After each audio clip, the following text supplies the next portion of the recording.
Bonsoir à tous. Aujourd'hui, on va faire un masque pour les cheveux, donc un masque capillaire stimulant la pousse des cheveux.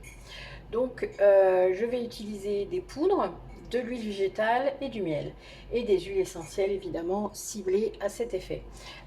Donc, je vais commencer par les huiles, comme ça sera plus facile après à mélanger. Donc, de l'huile de ricin, très connue pour le tout pour les cheveux. Alors, c'est une huile qui est très, comment dire, très dense, très épaisse. D'ailleurs qui est un peu compliqué à rincer, donc ça c'est un masque qu'il faudra rincer plusieurs fois. Donc là je ne mets que 15 grammes. Alors je vais faire dans un pot de 100 grammes et donc 15 grammes d'huile de ricin. C'est une huile transparente, hein. On fait attention, on essaie de ne pas dépasser. Voilà. Ensuite, on va utiliser l'huile de nigel qui est très très bonne pour purifier le cuir chevelu et pour les peaux à problème, donc pour le cuir chevelu, vous vous doutez, c'est nickel. Euh, donc 15 grammes aussi.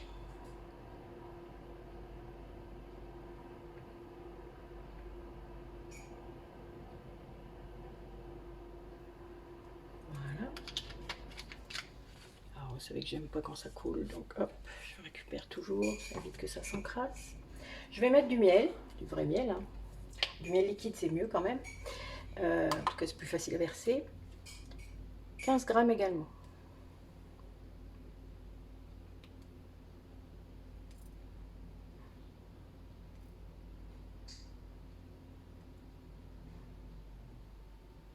Voilà. Et là, je vais commencer à fouetter un peu, puisque le miel étant un peu plus solide, on va dire, il faut quand même qu'on ait une base uniforme pour pouvoir mettre les poudres.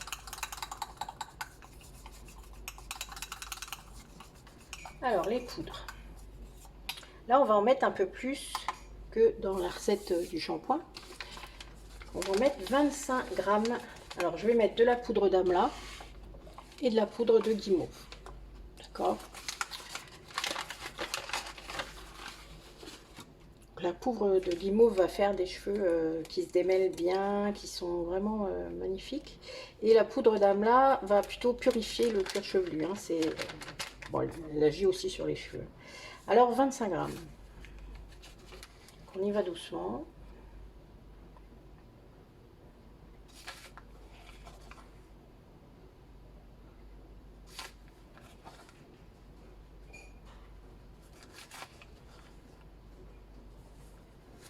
Je vais déjà voir avec 20 grammes parce que ça me semble un peu beaucoup, mais on va voir. Des fois on peut être étonné. Il y a quand même 45 grammes. On va faire 20 grammes et puis on verra. Pas que ce soit trop épais non plus à mettre, hein, même si on rajoute des huiles essentielles. Donc là j'ai mis 20 grammes de poudre de guimauve, hein. Donc, je peux rectifier ma recette, ça ne craint pas du tout. Alors, on va retirer ça. Et pareil, on va mettre 20 grammes de poudre d'amla.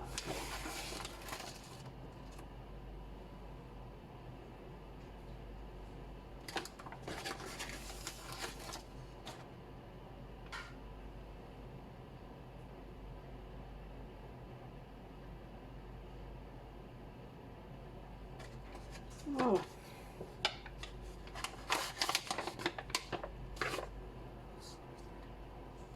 On remet doucement. Bon, si après on juge que c'est trop épais, rien ne nous empêche de remettre de l'huile. C'est pas un souci. On peut tout à fait faire dans l'autre sens. Et là, moi, je trouve que c'est un peu épais. En tout cas, pour poser sur ses cheveux, ça va pas forcément être simple. C'est quand même mieux quand c'est un peu plus liquide. Donc, je m'en vais de ce pas remettre. Alors, j'avais mis 15 grammes de nigel. On va remettre 15 grammes. Je pense que ça peut être pas mal.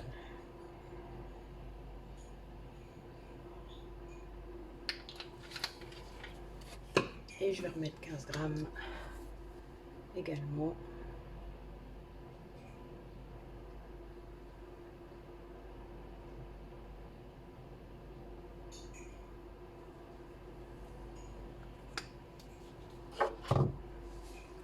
Et on y va doucement.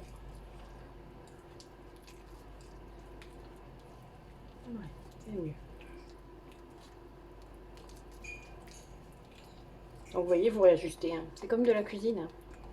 C'est vous qui savez par rapport à la texture que vous aimez bien pour les masques.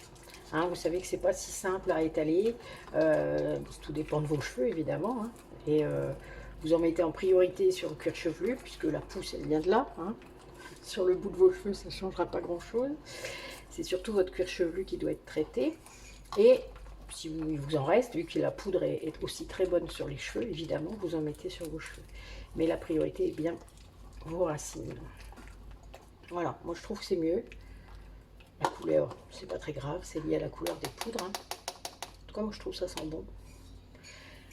Et ensuite, donc on va pouvoir mettre nos huiles essentielles. Donc toujours du cèdre de l'Atlas qui stimule la pousse. Du romarin à cinéole qui pareil agit sur la pousse du cheveu. Alors le cèdre de l'Atlas par son action anti-inflammatoire au niveau de la racine et le romarin cinéole par rapport à son action sur la purification du cuir chevelu. Donc romarin 1 ml. Que je ne me trompe pas de ligne. Hop.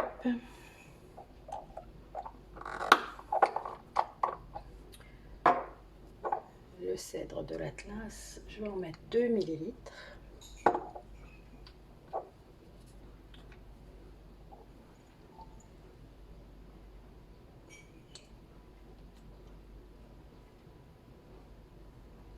Hop.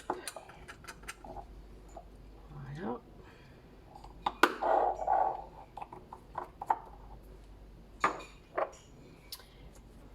Et je rajoute l'huile essentielle baie Saint-Thomas. Alors je ne le garde que pour faire ça. Le baie Saint-Thomas c'est pour les cheveux. C'est une huile essentielle magique pour les cheveux. Pour tout. C'est un truc de ouf. Que ce soit pour les cheveux gras, les cheveux secs. Enfin, je la mets parfois dans mes shampoings solides ou même dans mes savons shampoings. C'est assez incroyable. Elle est bonne pour tout. Voilà, apaisante, anti-irritation, enfin voilà. Donc là, je l'ai trouvé tout à fait justifié parce que c'est un masque que ma cliente va pouvoir mettre toutes les semaines. Voilà, un jour défini, hein, toutes les semaines pendant peut-être même garder une charlotte sur la tête et puis en mettre, vous voyez, faire ça bien pendant une nuit quoi, hein, par exemple, si elle peut. Si elle n'a pas peur de salir sa tête d'oreiller. Mais bon, voilà, c'est pas toujours évident, hein, les masques, parce que ça coule. Hein. Mais en tout cas, de la garder au moins 1 heure ou 2, le temps que ça agisse bien. C'est pas comme un masque sur le visage, vous savez, à l'argile, où vous attendez que ça craquelle. C'est pas tout à fait le même genre. Donc voilà. Donc là, on a tout ce qu'il nous faut. Alors, je ne sais pas trop si... Je pense que ça va dépasser un petit peu, on va voir.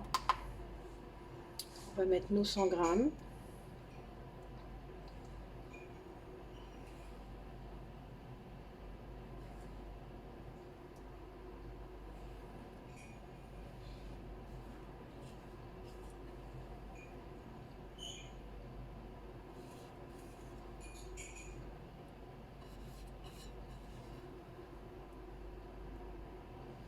Voilà, on a 114 grammes, mais a priori ça va rentrer dans le pot.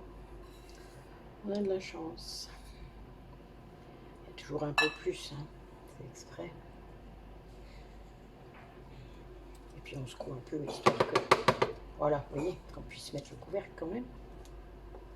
Voilà, donc une étiquette. Hein.